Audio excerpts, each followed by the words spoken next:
Estamos de regreso en Suelto, en Plaza, en la Casa Jurídica, en la ciudad de Tacna. Están viendo ustedes una copia del acta de entrega, una copia publicada seguramente en algún periódico de la época. Y acá hay algunos otros periódicos. Trato de imaginar realmente, doctor Cabañaro, cómo pudo haber sido la vida de los peruanos que se quedaron aquí en la ocupación chilena, de las mujeres tacneñas de las que me hablaba. Pero viendo estos periódicos y siendo yo periodista, me gustaría conocer qué hicieron los 4 periódicos que existieron que existían en ese momento en Tacna. ¿Tuvieron realmente alguna participación real en mantener la peruanidad? También Chile se encargó de traer a Tacna a los mejores periodistas. Un equipo de gente experta en prensa que vino a dirigir el periódico El Pacífico. Incluso le construyó un bello edificio en la calle San Martín, pero no pudo competir jamás con los 2 diarios peruanos. El Tacora, dirigido por el valiente Roberto Freire, y La Voz del Sur, dirigida por los hermanos Federico y José María Barreto, porque realmente tenían una pluma exquisita, ¿no? Y podían demoler, podían pulverizar los argumentos que tenía Chile en su órgano oficial, que era El Pacífico. Con la destrucción el 19 de julio del 11 de la Tacora La Voz del Sur, surgieron algunas hojas que llegaban desde Lima, que eran impresas en Lima, como La Voz del Sur. No me refiero a una que vino después con el Ucayali, una que editaba la Sociedad Tacna, Arica y Tarapacá. Y posteriormente, el año 25, comienza a editarse a bordo del Ucayali, un barco que estaba en la red de Arica y donde se alojaba los delegados peruanos en Arica, ¿no? Entonces, era una versión de la prensa de Lima, hecha específicamente para defender los intereses peruanos. Miércoles 27 de enero de 1926, La Voz del Sur, y además es muy representativo. Junto al logotipo del periódico tenemos a Bolognesi y a Grau. O sea, realmente esto es una cosa muy interesante. Como ven, Grau, La Voz del Sur, edición correspondiente a la prensa de Lima, Bolognesi. Bueno. Y aquí está, por ejemplo, el local que ocupa en Tacna la Comisión Delimitadora del Perú, que es la Quinta Solari. Hoy aquí han hecho un edificio, un gran almacén, una tienda por departamentos. Aquí fue donde se realizó la primera misa del año 30, el 30 de agosto del año 1925, ¿no? Entonces, acá está este fortín, como también lo fue esta casa, ¿no? Esta casa jurídica, comprada por el Estado peruano para que se alojen acá los miembros de la comisión, en este caso jurídica. Y pues parecía un cuartel, pues en cada habitación habían pues camas camarote, y acá se editaba además un periódico llamado Justicia, y que también se repartía, ¿no? Entonces toda una estrategia para afianzar la identidad del tacneño con respecto. Pero claro, nunca se perdió la esperanza. Yo creo que eso es lo importante. Y tengo que decirlo, aunque esto a mucha gente no le gusta. Parecía que nuestros gobernantes se habían resignado a perder Tacna y Arica. No había una voluntad, ¿no?, férrea para conseguirlo. En Leguía quizás sí, él trabajó, Billinghurst también, como ariqueño que era, pero los demás gobernantes como que veían como perdida la causa peruana. Eso puede verse en las revistas de la época en Lima, ¿no? Mucha frivolidad, mucha cosa del extranjero, pero no reparaban en la vida de angustia, en la vida de presión permanente que vivían los tacneños aquí, los tacneños yariqueños. Hemos estado hablando de historia y uno analiza la historia para poder comprender su presente. ¿Qué es Tacna ahora? Yo he estado poco tiempo aquí, pero he tratado de entender qué es Tacna. Lo primero que yo veo que es, como casi todas las grandes ciudades del Perú, este es un crisol de mestizaje. Yo veo aquí gente emprendedora y leí algo que usted en algún momento había declarado. Hay sectores dentro de la ciudad de Tacna que son ocupados por gente muy emprendedora que llegó adelante. Hay una presencia chilena insospechada. Me dicen que en los próximos días podrían llegar a 70.000 chilenos por un gran feriado largo que hay por el Bicentenario en Chile. Entonces, ¿qué es Tacna hoy en día? Justamente es la gran preocupación, yo diría, de mi generación, una generación que está pues pisando los 70 años. Porque hay voces, claro, dicen, claro, Tacna no puede vivir de la historia. Yo creo que eso se puede decir en cualquier otro ámbito, pero en Tacna es preciso vivir de la historia, porque en toda la historia de nuestra querida ciudad, el soporte más fuerte que han tenido los tacneños ha sido precisamente la historia. Cuando Tacna se conoce el Tratado de Ancón y sabe que debe quedarse 10 años,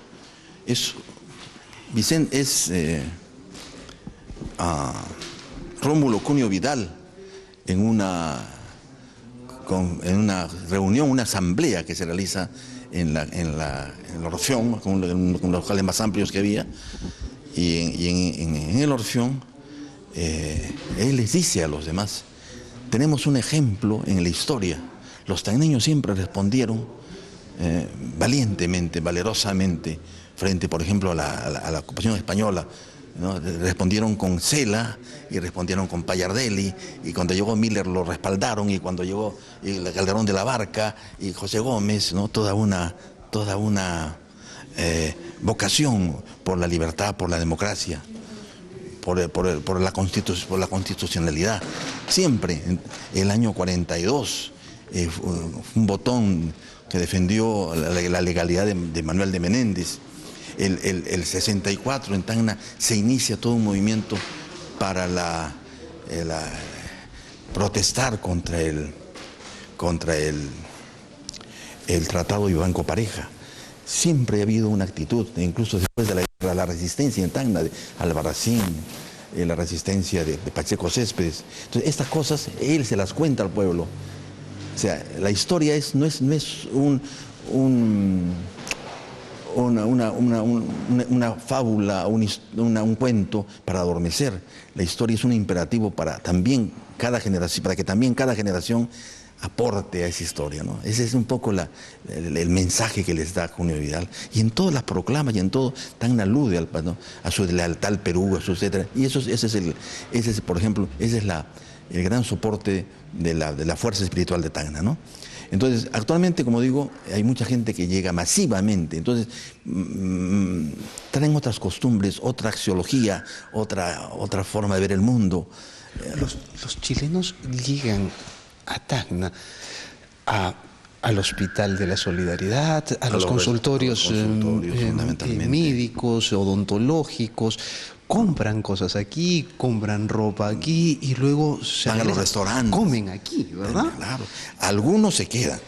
No pasa lo mismo con los tacneños. Los tacneños no se van a Arica con esa frecuencia. El flujo es irregular, o sea, hay un desnivel. Más son los chilenos que vienen en temporadas que los tacneños que van a Arica. ¿Cómo son las relaciones hoy entre peruanos y ariqueños? Yo tengo una curiosidad porque entrevisté a una emprendedora aquí que lo que hace es reciclar basura y vender ese plástico, esos cartones a Chile. Y alguna vez ella se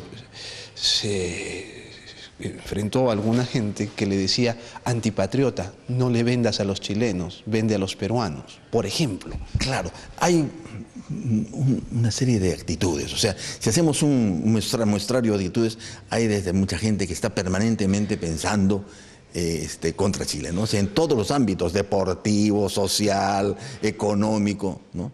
Ya hay gente que a otro nivel, ¿no?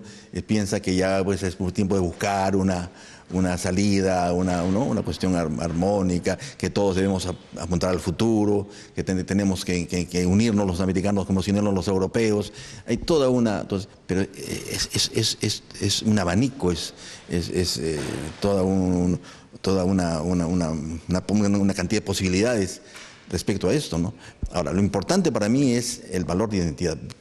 Tacneños que tienen que saber que el gran valor de Tacna no tenemos atractivos turísticos de carácter monumental, ni un paisaje fantástico, ni aspecto arqueológico. No tenemos. ¿Qué tenemos en Tacna? ¿Qué amarra a los tacneños? Fundamentalmente tiene que ser el valor espiritual.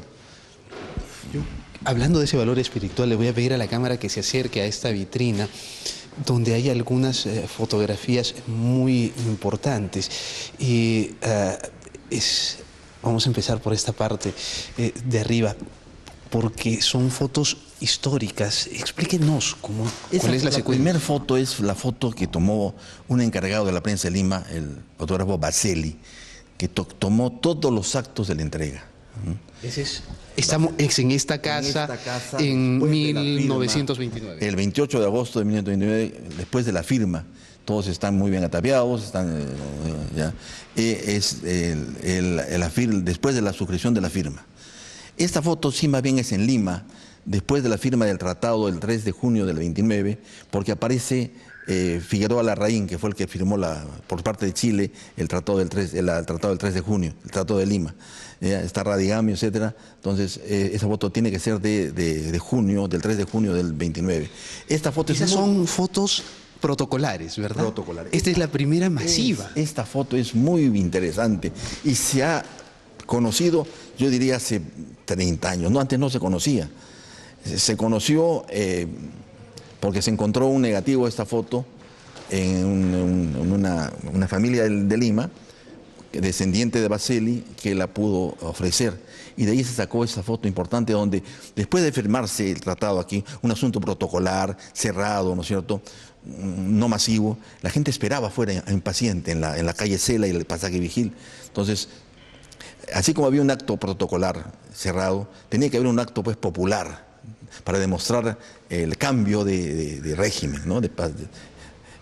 Salió de este lugar una bandera pequeña todavía, y fue llevada por caballeros, porque la tradición de las damas es del año siguiente, por caballeros que bajan por la calle San Martín, ya ese cuando la gente lanza flores, vivan y todo lo demás, ¿no? O sea, todo lo que hoy se hace, pero cambiando que hoy es una bandera monumental y son caballeros. Y se llevó a la Casa de Gobierno, donde debía ser izada, arriada la bandera chilena a los sones del himno chileno, y izada la bandera peruana a los sones del himno peruano.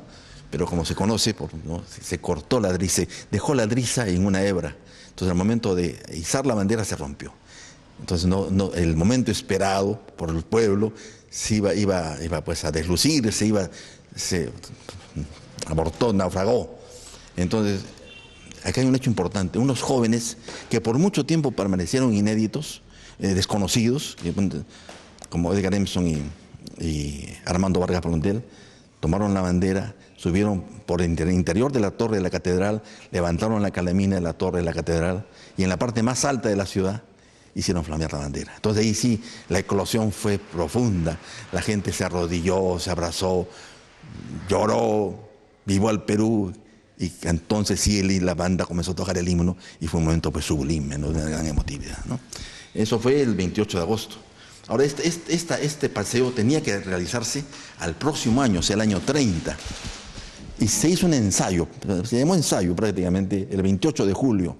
Y ya el 28 de julio, los señores Rotarios, una directora del Colegio Nacional de Mujeres, doña María Rosario Arauz, programó un acto muy importante. Entonces, ¿cuál era el ensayo? Era sacar una bandera monumental, llevada solamente por damas, haciendo honor a esta resistencia, desplazarse por las calles de Tacna y llegar a la Plaza de Armas y izar la bandera en una asta monumental que se había construido, que estaba delante de la catedral. Para el 28 de agosto se esperaba todo esto, pero el 22 de agosto se produce en la revolución de Sánchez Cerro contra Leguía. Tacna era la engreída de Leguía y Sánchez Cerro descargó sobre Tacna todo su odio a Leguía. Se llevó a la banda, se llevó a la Corte de Justicia, prohibió toda manifestación, nadie podía mover, y ese año no pudo haber. El esperado primer aniversario no se realizó. Recién el año 33 se realiza el proyectado Paseo de la Bandera, porque aquí en Tacna se confunde, mucha gente dice Paseo de la Bandera, procesión de la bandera. El Paseo de la Bandera, la procesión de la bandera fue la que se hizo de una manera sacramental, en silencio, el año 1901, el 28 de julio de 1901. En este caso es una fiesta de eclosión, de alegría, exultante, ¿no? Toda la gente vibra, canta, se arrojan flores, ¿no? Este es Paseo de la Bandera, entonces así se conoce, así se definió cuando el año 30 se programó hacer esta festividad, que debía llamarse paseo y no procesión para no alterar el otro hito de la historia de Tacna, que es la procesión de la bandera del 28 de julio de 1901. Acá veo dos otras fotografías. ¿La ve? La bandera izada en la torre izquierda de la catedral. Bueno. Una catedral, además, que tiene un diseño muy especial, que usted ha dicho que pudo ser la más bella del país y que fue construida por una de las empresas de Eiffel, ¿verdad? Claro, o sea, dentro de las concepciones de Eiffel era pues más bien trabajaba más el metal que otras cosas. El Teatro de la Ópera de París, por ejemplo, ¿no? Es decir, una serie de obras fantásticas que se realizaron iban a ser reproducidas aquí. Además, había el dinero correspondiente. Del año 37, perdón, Tacna estaba recolectando un impuesto de la matriz fijado por Santa Cruz. Había mucho dinero para construir esta famosa iglesia. Y el diseño que hizo Struhensky para la iglesia era un diseño novedoso. Todo el entorno y parte de las torres iban a ser de piedra. Ni siquiera la fachada iba a ser de fierro. Y el cuarto, digamos, nivel de la torre también iba a ser de fierro. Todo el tejado iba a ser de fierro. La cúpula iba a ser más grande que la actual, iba a ser de fierro. Y entre el tejado, que iba a ser de un bronce así, medio tipo jade, ese color del jade, entre la torre, este tejado y la piedra, grandes lienzos de vitró. Iba a ser maravillosa la iglesia. Yo contengo, está la referencia en uno de los diarios de Lima. ¿Y qué pasó? ¿Qué pasó? Pero claro, primero viene la crisis económica, se suspenden transitoriamente los trabajos, y cuando ya iban a reiniciarse, viene la declaratoria de la guerra. Porque Prado tenía mucho interés por Tacna. Prado había sido prefecto de Tacna, gran interés por Tacna. Entonces, cuando ya iban a reiniciarse los trabajos, viene la guerra.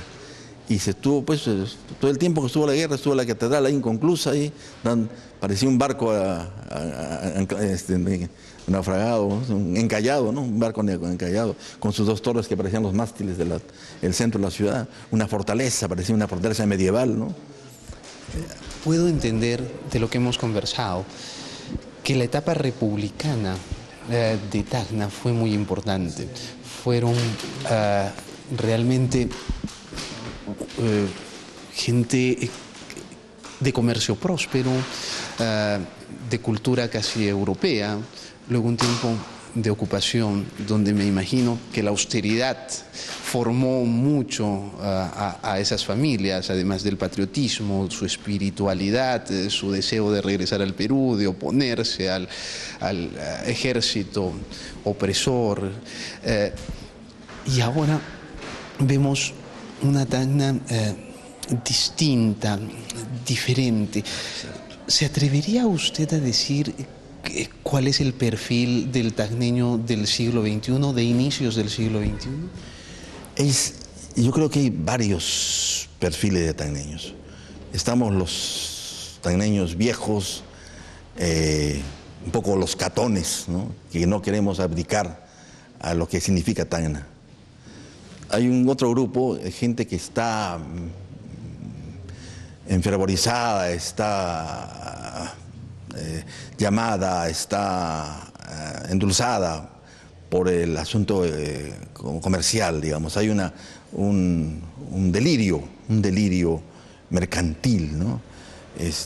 Y es mucha gente que no importa absolutamente nada de lo que sean valores, axiología, ¿no? Su propósito es hacerse rico, o sea, la sociedad consumista, ¿no? Evidentemente. Y creo que eso no es un fenómeno que es solamente privativo de Tacna, es un fenómeno mundial, ni siquiera nacional, mundial. No hay sino el consumismo. Creo que soy feliz comprando cosas, ¿no? Sí, la última tecnología, el último carro, el último aparato, siempre. O lo distractivo, ¿no? La cultura de lo distractivo, que Vargas Llosa lo ha señalado en su Civilización del Espectáculo, ¿no? Que es un libro extraordinario. Lo distractivo es de primer plano, o la parte sensual de la vida, o sea, estamos viviendo en eso. Entonces, todo lo que significa valores, ¿no? En este caso, por ejemplo, el reforzamiento espiritual de Tacna a través de su historia, de sus proyectos colectivos, porque Tacna sabe que puede ser una ciudad grande sin vivir del comercio. Sabe que el comercio puede colapsar. Si hubiesen aranceles planos en América, se va a eso, todos los acuerdos van a eso, entonces el comercio colapsaría. Entonces Tacna tiene que pensar en otro proyecto, un proyecto agroindustrial, por ejemplo, para lo cual supone tener un proyecto hídrico, supone tener vialidad, porque actualmente tenemos frontera con Chile que es muy próspera, esta relación con Chile es muy próspera, pero también tenemos a Bolivia y los amigos de Bolivia viven pensando en el mar, ¿no? O sea, ellos quieren tener la experiencia de un verano en la playa, por ejemplo, entonces tenemos que generar un turismo de esa naturaleza, o sea, pensamos en una Tacna que no viva solamente del comercio, que tenga otras alternativas turísticas, de turismo ambiental, etcétera, etcétera, ¿no? No queremos una Tacna que esté pensando en esta. Y es una bomba de tiempo porque el comercio atrae población, como es una actividad tan fácil de realizarse, y mucha gente que sigue llegando pensando en esta bomba de tiempo, ¿no? Doctor Cabañero, yo le agradezco muchísimo por habernos recibido y por haber compartido parte de la historia de nuestro país con nosotros. He aprendido muchísimo y creo que nuestros televidentes también sobre lo que es Tacna, lo que significa Tacna y lo que debemos empezar a proyectar ya como un nuevo desarrollo de nuestra frontera con Chile. Nuevamente, yo creo que usted no es patrimonio de Tacna, es patrimonio de nuestro país. Muy gentil, por eso, no, evidentemente. Lo hago con mucho amor. Yo las cosas que hago las hago a mí. Mucha gente me dice, pero tú estás metido allí, no sales, no haces vida social, estás encerrado en las paredes de tu biblioteca, etcétera. No, le digo, a mí no me cuesta nada, yo soy feliz así, me encanta meterme en la historia, revisar papeles viejos, periódicos viejos. Yo me voy a Lima, me voy a Santiago de Chile, me meto en el archivo, estoy de noche. ¿Ha estado en el archivo de las Indias? He estado en el archivo de las Indias del año 80, ¿no? El tomo 1 y el tomo 2 y parte del 3 se hicieron con el material que recolecté en el archivo de Indias. Sensacional. Entonces yo les estoy muy agradecido por esas palabras tan generosas, por la oportunidad que me ha dado de hablar un poco para lo cual estoy consagrado, que es mi tierra, y un saludo a sus televidentes, y realmente muy comprometido con su gentileza y generosidad. Muchas gracias a usted. Ha sido el doctor Luis Cabañaro Orellana. Nosotros nos vamos a una pausa y regresemos ya con lo último de Suelto en Plaza.